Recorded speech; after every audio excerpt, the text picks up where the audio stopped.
Dear students, ভালো আছো নিশ্চয়ই। আমরা পরমাণুর গঠন পড়ছিলাম, অ্যাটমিক স্ট্রাকচার।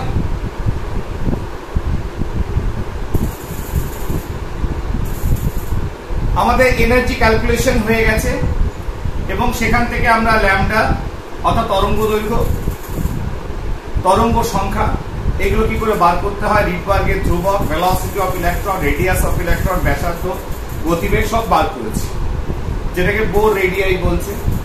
তাহলে বোরের যে ক্যালকুলেশন ছিল সেই অনুসারে এগুলো সব বেরিয়ে গেছে। এইবার একটা জিনিস শিখলাম যে ইলেকট্রন যখন নিম্ন শক্তি স্তর থেকে উচ্চ শক্তি স্তরে যাবে শক্তি শোষিত হবে, এবং উচ্চ শক্তি স্তর থেকে নিম্ন শক্তি স্তরে এলে কি হবে আমরা নিজেরাও বুঝতে পারছি, যেটা উচ্চ শক্তি স্তর মানে বেশি শক্তি আছে, তাহলে নিম্ন শক্তি স্তরে এলে তার এনার্জি কম থাকতে হবে, সেই রকম হতে হবে, ন্যাচারালি এক্সট্রা এনার্জি সে রিলিজ করবে। কি রকম ভাবে? ইলেকট্রোম্যাগনেটিক রেডিয়েশন, তড়িৎ চুম্বকীয় তরঙ্গ, ফোটন কণা। এইবার এই ইলেকট্রন যে তাকে আমি তুলে দিলাম উপরে উচ্চ শক্তি স্তরে, নিয়ে সেখান থেকে যে নিম্ন শক্তি স্তরে পড়ছে ইলেকট্রনটা আসছে এবং শক্তি বিকিরণ করছে, এটাকে দেখেছিল বিভিন্ন বিজ্ঞানী, সেই হিসাবে বিভিন্ন সিরিজ বা শ্রেণী তৈরি করেছে। তাহলে আমি যদি দেখাই তাহলে বুঝতে পারবে। Suppose this is n is equal to 1, অর্থাৎ এটা যদি নিউক্লিয়াস হয়, নিউক্লিয়াসের প্রথম n is equal to 1, n is equal to 2,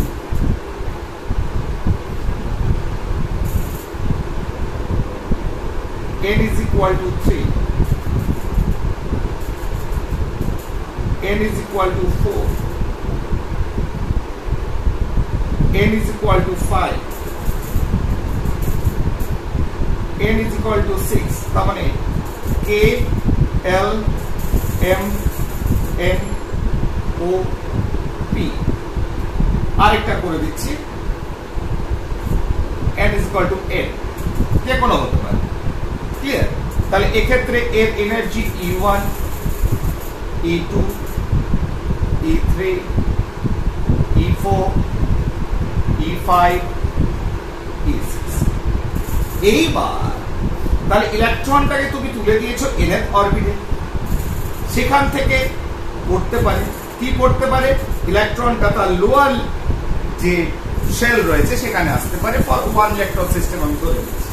তাহলে কিরকম হবে? এই ধরনের ওয়ান ইলেকট্রন সিস্টেমে ইলেকট্রন ধরো এখানে ছিল 1 নম্বর কক্ষে, 6 থেকে 1 নম্বর,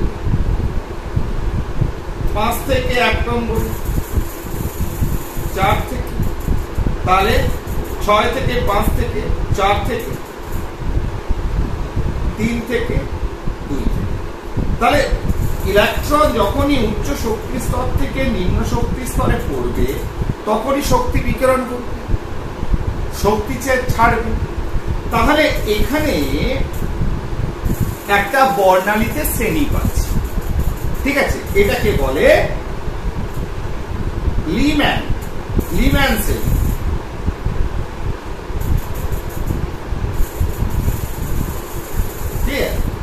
এইবার তাহলে বিজ্ঞানী লিম্যান এটা দেখেছিল। ঠিক একইভাবে যখন 2 এ আসবে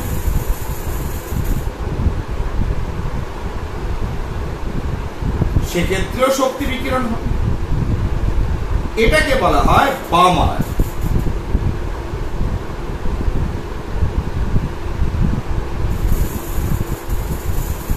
বার্মার সিরিজ। একইভাবে n এর থেকে 3 এর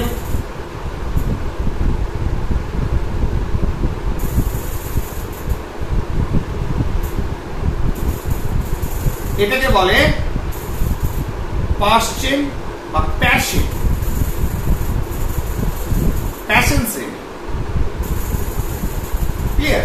তার মানে কি এই বিজ্ঞানীরা এরা বিভিন্ন উচ্চ শক্তি স্তর থেকে বিভিন্ন নিম্ন শক্তি স্তরে যখন সে নামছে তখন এনার্জি যে রিলিজ করছে সেটাকে অ্যানালাইজ করেছিল, দেখেছি। ক্লিয়ার? একইভাবে 4 নম্বরে নামতে পারে ইলেকট্রন। ব্র্যাকেট,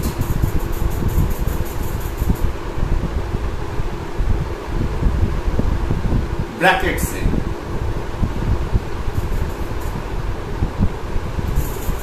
একইভাবে 5 নম্বরে নামতে পারে PFUND, ফুন, ফুন সেল। আর যখন 6 নম্বরে নামে, এটা একটা নতুন, তোমার এটা ধরে নেওয়া হয়েছে, এটা এখন শোনা যায় যে আরেকটা হচ্ছে হ্যামফ্রিজ, হ্যামফ্রিজ সেল। ঠিক আছে? তাহলে ইলেকট্রন উচ্চ শক্তি স্তরে নিম্ন শক্তি স্তরে এলে শক্তি বিকিরণ করবে ফোটন কণা রূপে, এটা আমরা জেনে গেছি এর আগে। সেটাই সেখান থেকেই বিভিন্ন শ্রেণীগুলো উদ্ভূত হয়েছে। এর ভেতর যেটা ইম্পর্টেন্ট পার্ট, সেটা হচ্ছে 2 নম্বর কক্ষে যে ইলেকট্রন যখন নামছে, যে শক্তিটা রেডিয়েট করছে, যে এনার্জিটা রেডিয়েট করছে in the form of photon, সেইটাই একমাত্র যে রশ্মিটা আমরা পাচ্ছি, আলোটা আমরা পাবো দেখতে, সেটা আমাদের ভিজিবল রেঞ্জ। এই রেঞ্জটা কি? বামা শ্রেণীর যে রশ্মিটা বিকিরণ ঘটবে in the form of light, in form of photon, সেটা হচ্ছে দৃশ্যমান। এটা হচ্ছে ভিজিবল, বাংলায় হচ্ছে দৃশ্যমান, দেখা যাবে। বাদ বাকি সব এই তোমার প্যাসচেন বলো, এটা ইনফ্রারেড, এটাও ইনফ্রারেড, এটাও আইআর, এটাও আইআর, ইনফ্রারেড। আবার এদিকে এটা হচ্ছে ইউভি, আল্ট্রাভায়োলেট রেঞ্জ। তা আলোর ক্ষেত্রে তোমরা পড়েছো যে দৃশ্যমান আলো তার একটা নির্দিষ্ট কম্পাঙ্ক তরঙ্গ দৈর্ঘ্য থাকে, একটা রেঞ্জের ভেতর থাকে, ফলে তাদের আমরা দেখতে পাই। ঠিক আছে? এই যে বামার শ্রেণী যে কথা হচ্ছে, বামার শ্রেণী অর্থাৎ যখন ইলেকট্রনটা উচ্চ শক্তি স্তর থেকে 2 নম্বর কক্ষে পড়ছে, 2 নম্বর শক্তি স্তরে পড়ছে, যে ফোটন কণা রিলিজ করছে, সেটাই হচ্ছে ভিজিবল ফর আস, আমরা সেটাকে দেখতে পাই। বাদ বাকি আলোগুলোকে আমরা দেখতে পাই না। না লিম্যান সিরিজকে বুঝতে পারবো, না প্যাশন, না ব্র্যাকেট, না ফুন, না হ্যামফ্রিজ, কারণ এটা ইউভি রিজনে চলে যাচ্ছে। ইউভি রিজন মানে হচ্ছে যার তরঙ্গ দৈর্ঘ্য কম, আর এদের তরঙ্গ দৈর্ঘ্য তোমার বেশি। তরঙ্গ দৈর্ঘ্য বেশি হলেও দেখতে পাচ্ছি না, কম হলেও দেখতে পাচ্ছি না। তার কারণ আমি একটু মুছে দিই, আমাদের যে রেঞ্জ, ঠিক আছে, সেটা কত? 7500 angstrom, less than equal to lambda এইটা, আর greater than equal to 3500 angstrom. তাহলে দিস ইজ দ্য রেঞ্জ। 3500 থেকে ল্যামডা তরঙ্গ দৈর্ঘ্য হতে হবে, যেটা আলোতে আমি বিস্তারিতভাবে আলোচনা করেছি in first part of light, লাইটের প্রথম অংশে ইন্ট্রোডাকশন। তা সেইখানে তাহলে এই রেঞ্জে 3500 থেকে 7500 অ্যাংস্ট্রম এর ভেতর কি হতে হবে? এই ল্যামডাটা হতে হবে, তাহলে এটা দৃশ্যমান।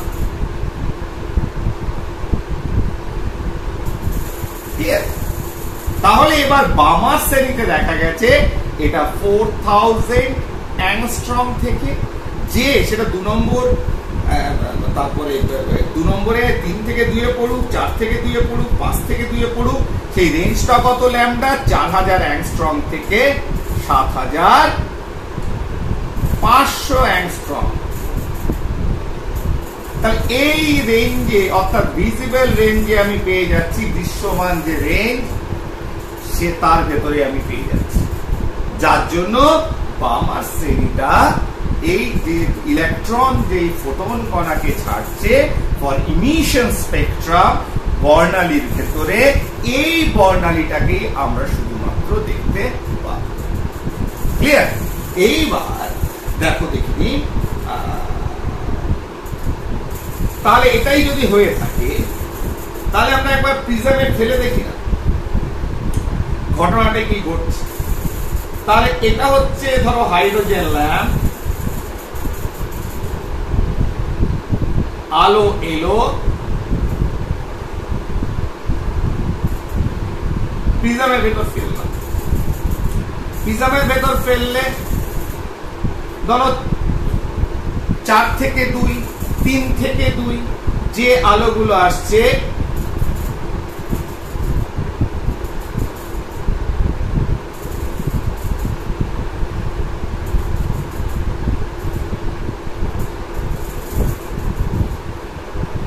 এইভাবে বেঁকে যাচ্ছে, ঠিক আছে, যে আলোগুলো আসছে এইভাবে বেঁকে যাচ্ছে।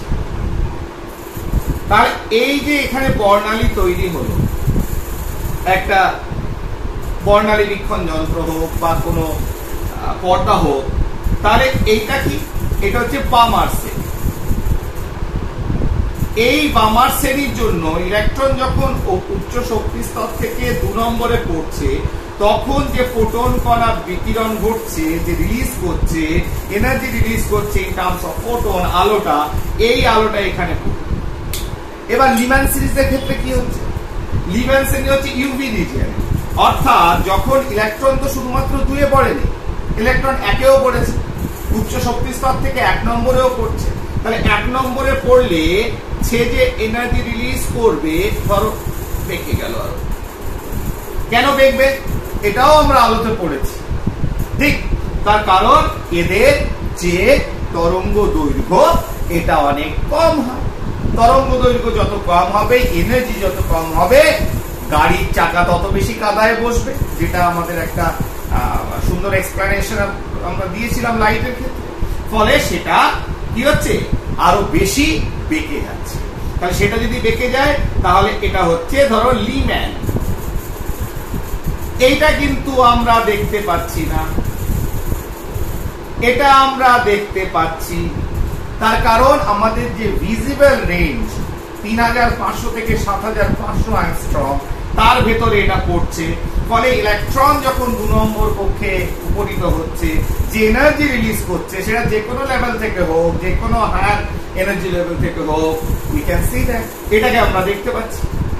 এবার যদি বলা হয় যে বাকিগুলো, হ্যাঁ বাকিগুলো তাদের ক্ষেত্রে তরঙ্গ দৈর্ঘ্য বেশি, তার মানে তারা হয়তো তারা উপর দিকে আছে। যত ছবিটা যদি এরকম হয় লাইক দিস, তাহলে কি হচ্ছে, তারা এই উপরে রয়েছে। তার মানে লিম্যান বামার পাশ্চেন ব্র্যাকেট ফুন, তার মানে এই রেঞ্জটা, এই রেঞ্জটাকেই আমরা শুধুমাত্র দেখতে পাচ্ছি। ঠিক আছে, তাহলে আমরা এই যে সিরিজগুলো, শ্রেণীগুলো সম্পর্কে বলা হয়ে গেল। নেক্সট যে জিনিসটা নিয়ে আলোচনা করব সেটা হচ্ছে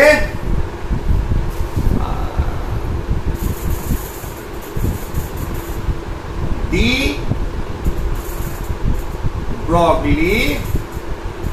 Broglie রিলেশন বা ডি ব্রগলি সমীকরণ। বিজ্ঞানী ডি ব্রগলি, দেখো অলরেডি ইলেকট্রন আবিষ্কার হয়ে গেছে। ইলেকট্রনকে এতদিন পর্যন্ত আমরা জানি যে ইলেকট্রনের একটা সার্টেন নির্দিষ্ট ভর রয়েছে, এবং সেটা যে থমসন তার প্যাডেল হুইল এক্সপেরিমেন্ট করুক, আর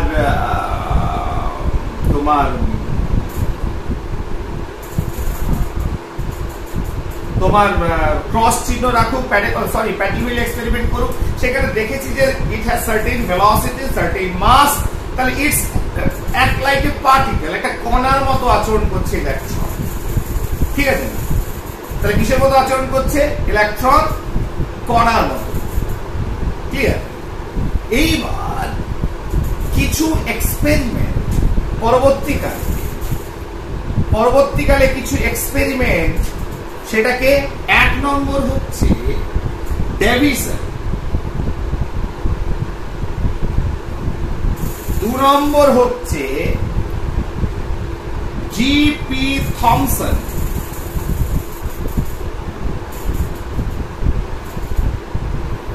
এরা ইলেকট্রনকে ফেললো।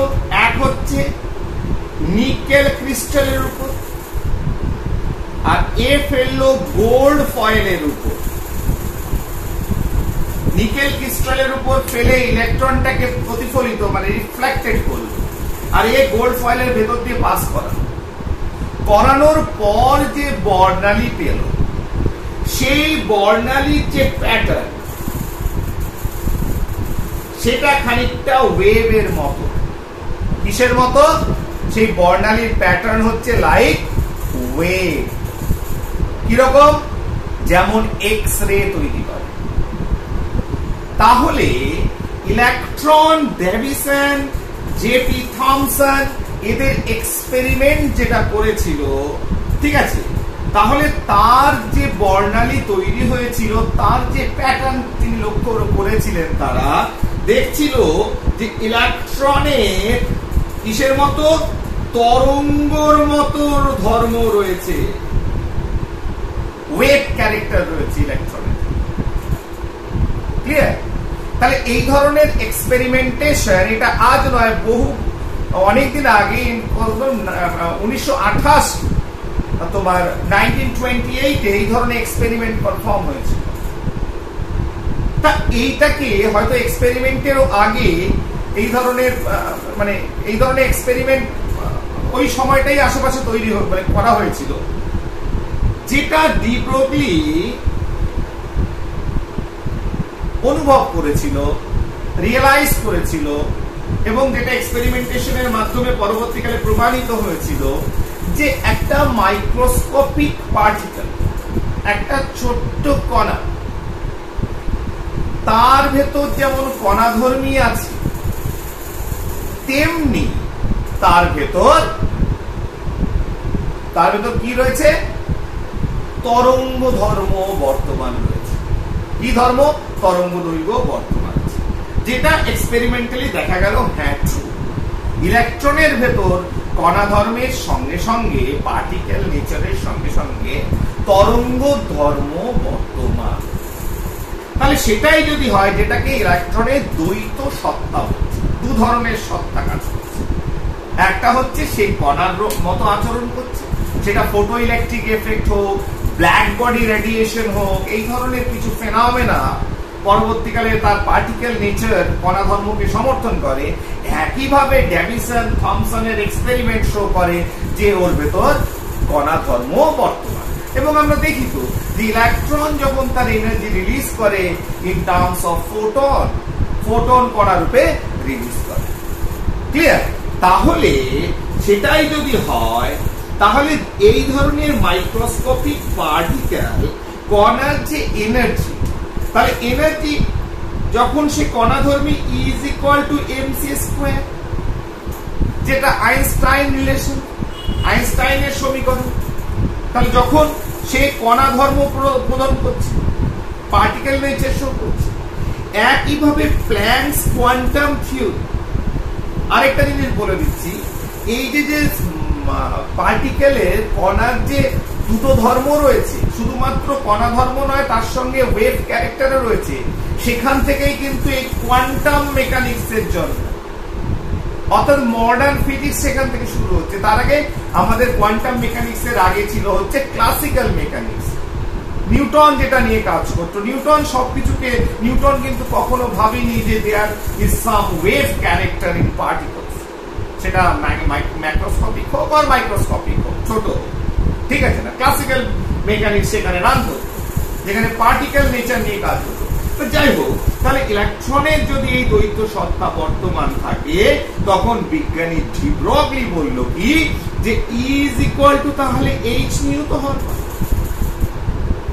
তাহলে সেটাই যদি হয়, তাহলে এমসি স্কোয়ার, এই দুটো তো সমান হবে, দুটো ক্যারেক্টারই তো সমান, এনার্জি টার্মও দুটো সমান হবে। তাহলে এইবার এটা যদি হলো nu is equal to C by lambda, এটা আমরা জানি। তাহলে MC square is equal to H C by lambda, और lambda is equal to C, C কেটে গেল, এইচ বাই এমসি। তাহলে এমসি টা কি? এই এমসি টা হচ্ছে ভরবেগ। তাহলে lambda is equal to H by MC, is equal to আমরা লিখতে পারি h by p। This is de Broglie relation. এটা কি ডি ব্রগলি সমীকরণ। ল্যামডা ওয়েভলেন্থ তরঙ্গ দৈর্ঘ্য is equal to h by p। প্ল্যাঙ্কের ধ্রুবক h ডিভাইডেড বাই p হচ্ছে ভরবেগ মোমেন্টাম। ক্লিয়ার? তাহলে এটা তো প্রমাণিত হয়ে গেল। এই যে ল্যামডাটা আমরা পেলাম, তাহলে ল্যামডাটা কোন রেসপেক্টে কোন ধরনের কণার ক্ষেত্রে পেলাম? যাদের দ্বৈত সত্তা রয়েছে, ডুয়াল ক্যারেক্টার রয়েছে। তাহলে এটা কি বলা হয়? De Broglie wavelength.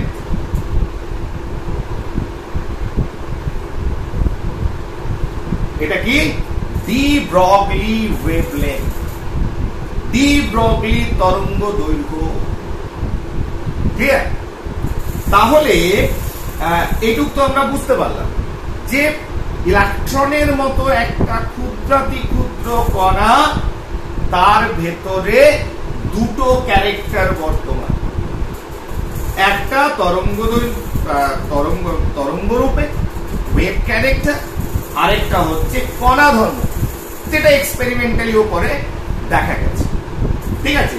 তার মানে ফোটনস যেগুলো রিলিজ করছে তার ভেতরেও পার্টিকেল ক্যারেক্টার থাকতে পারে। শুধুমাত্র পার্টিকেলস এর ভেতর কেন থাকবে? যে কণাগুলো রিলিজ করছে ফোটন কণা, সেখানেও থাকতে পারে মেবি। এইবার যেটা ইন্টারেস্টিং, পরবর্তীকালে ডি ব্রগলি রিলেশনশিপ হয়ে গেছে, এটা নিয়ে আর কোনো করা নেই। ঠিক আছে না? ওকে।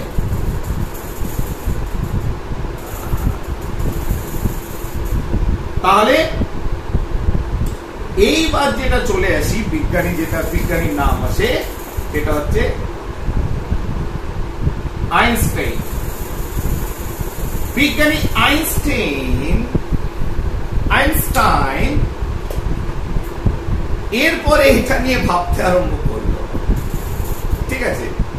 যে পার্টিকেল কণার ভেতরে, ছোট ছোট কণার ভেতরে আমি দুটো ক্যারেক্টার পাচ্ছি, অর্থাৎ দ্বৈত সত্তা পাচ্ছি, ওয়েভ ক্যারেক্টার এবং পার্টিকেল ক্যারেক্টার। এবার তাহলে শুধু ছোট বস্তু কেন?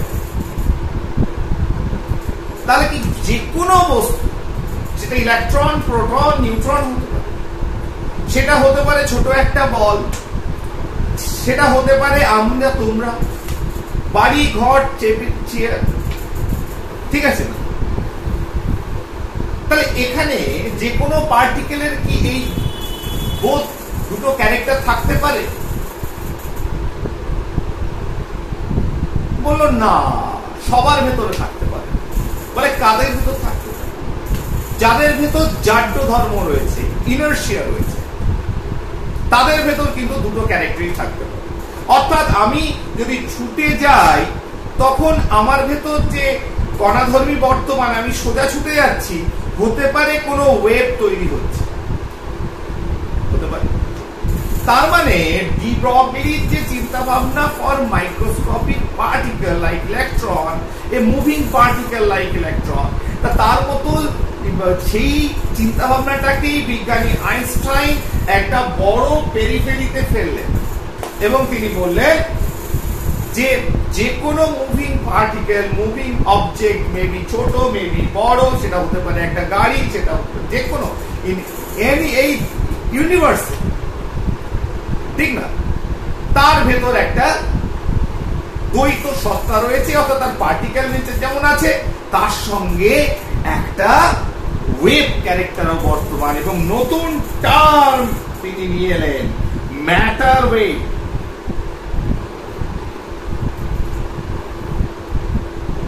অর্থাৎ পদার্থ তরঙ্গ, ম্যাটার ওয়েভের ক্যারেক্টার আনলেন। দেখো, যে কোনো জিনিসকে ধরো তুমি কাইনেটিক, তুমি এটা ভাবো যে তুমি কোন একটা জিনিসকে ধাক্কা দিয়েছো, তাহলে কি হচ্ছে? তার যে অণু পরমাণুগুলো, সেগুলো তো ভাইব্রেট করবে, তার মানে একটা ওয়েভ তৈরি হচ্ছে। তাহলে হয়তো মেবি যে কোনো লোক হাঁটাচলা করছে, ঘুরে ঘুরে বেড়াচ্ছে, তাদের ভেতরে ওয়েভ ক্যারেক্টার শো করছে, কিন্তু সেটা হয়তো নেগলিজেবল। তাহলে যেহেতু আমাদের ভেতর বড় যারা পার্টিকেল কণা, তাদের ভেতর ইনার্শিয়া যেটা রয়েছে, জাড্য ধর্ম যেটা শো করছে, সেটা লাইক পার্টিকেল, কণার মতো। কিন্তু তরঙ্গ যেমন যায় সেরকম সেই ক্যারেক্টারটা নেগলিজেবল বলেই আমরা ডমিনেট কোনটা করছে, পার্টিকেল নেচারটা ডমিনেট করছে ফর ম্যাক্রোস্কোপিক বড় ম্যাটারের ক্ষেত্রে, বস্তুর ক্ষেত্রে পদার্থ। ক্লিয়ার? তাহলে আইনস্টাইন প্রথমে যেটা করলো, যদি সেটাই হয় তাহলে ইলেকট্রনের কথায় যদি আসি, তাহলে ইলেকট্রন যখন নিউক্লিয়াসের চারিদিকে রিভলভ করে, ঘোরে, তখন কি হয়? সে যখন পার্টিকেল নেচার নিয়ে ঘোরে, আমি ধরে নিচ্ছি this is circular in nature, the path of electron is circular, বৃত্তাকার পথে ইলেকট্রন ঘুরছে। তাহলে এটা যদি পার্টিকেল নেচার হয়, কণা ধর্ম বর্তমান থাকে, তাহলে এইভাবে ঘুরবে। কিন্তু সেখানে যদি তরঙ্গ দৈর্ঘ্য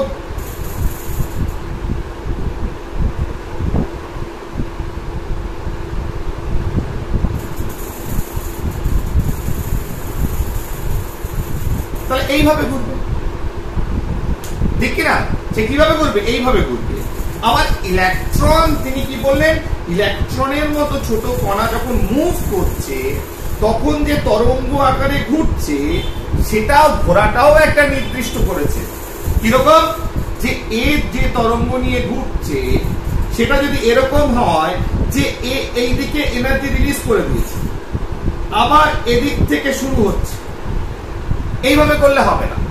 তাহলে প্রত্যেকটা বেগে যখন তরঙ্গ আসছে, সেটা যেন তরঙ্গটা এইভাবে হয় যে তরঙ্গটা যেন ঠিকঠাক মুভ করে, অর্থাৎ একটা তরঙ্গ সামনে যাচ্ছে, পেছনে ইলেকট্রনটা যখন আসছে, তখন আবার কিন্তু তরঙ্গটাকে সামনের দিকে অ্যাডাপ্ট করছে।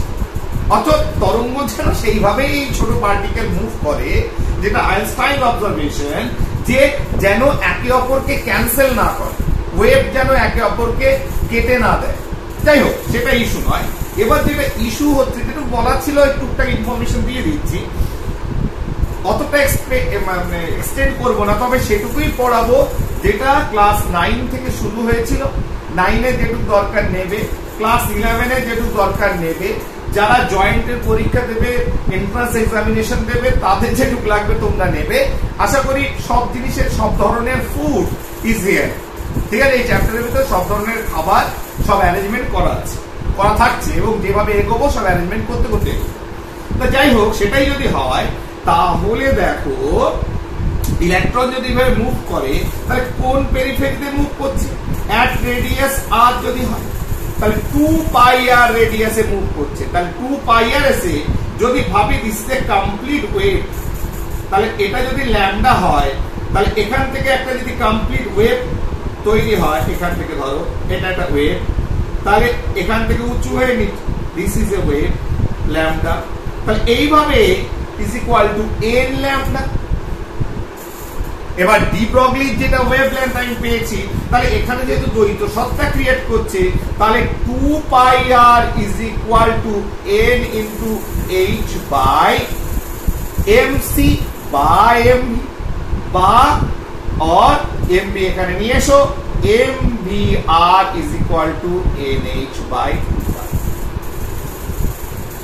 তাহলে দেখো, দ্য ক্যালকুলেশন বোরস থিওরি অনুসারে, যেখানে ওয়েভলেন্থ, কৌণিক ভরবেগ mvr is equal to nh by 2 pi, যেটা আমরা পেয়েছিলাম, সেইটাই আরেকবার আইনস্টাইন প্রুফ করলেন। কিভাবে? দ্বৈত সত্তা দেখিয়ে। ইলেকট্রনের দুটো ক্যারেক্টার, দ্বৈত সত্তা, ডুয়েল ক্যারেক্টার শো করে, in terms of lambda, de Broglie lambda, de Broglie তরঙ্গ দৈর্ঘ্য, in terms of de Broglie lambda, de Broglie wavelength. তাহলে আমরা কি শো করলাম? যে mvr is equal to nh by 2 pi. This is proof. Again proof করা হলো যে না, this is right. কৌণিক ভরবেগ কত হবে? mvr is equal to nh by 2 pi. এটা কোথা থেকে এলো? যখন আমি ইলেকট্রনের দ্বৈত সত্তাকে ডুয়াল নেচারকে কনসিডারেশনে আনলাম, তখন এটাকে প্রমাণ করতে পারলাম mvr is equal to nh by 2 pi। তোমাদের বলেছিলাম যে এই রিলেশনশিপটাকে আমরা দেখব সব যে এটাকে কিভাবে প্রমাণ করা হয়, তাহলে সেটা পরবর্তীকালে বিজ্ঞানী আইনস্টাইন এটাকে দেখালো এবং তার সঙ্গে একটা নতুন টার্ম, নতুন সেগমেন্ট তোমার কোয়ান্টাম মেকানিক্স এর খুলে গেল, যেখানে আমরা ম্যাটার, যে কোনো ম্যাটার মাইক্রোস্কোপিক আর ম্যাক্রোস্কোপিক, তার ভেতর একটা ওয়েভ নেচারকেও আমরা কনসিডার করতে আরম্ভ করলাম, ধরতে আরম্ভ করলাম। ক্লিয়ার? তাহলে এই জিনিসটাই আমাদের আজকের পার্ট, এখানে আধ ঘন্টা প্রায় হয়ে গেছে, পার্ট শেষ করব। এরপরে কিছু এই ধরনের মানে যে কথাটা একটু আগে বলছিলাম যে ফর ম্যাক্রোস্কোপিক অবজেক্ট, একটা বড় বস্তুর ক্ষেত্রে আমরা কেন কণা ধর্মতা প্রিডমিনেট করে, কেন ওটা বেশি শো আপ করে আমরা দেখতে পাই, আমরা ওয়েভ ক্যারেক্টারটাকে কেন কম দেখি, ওটাকে আমরা একটু বোঝবার চেষ্টা করব in the next part. Clear? Okay, thank you very much.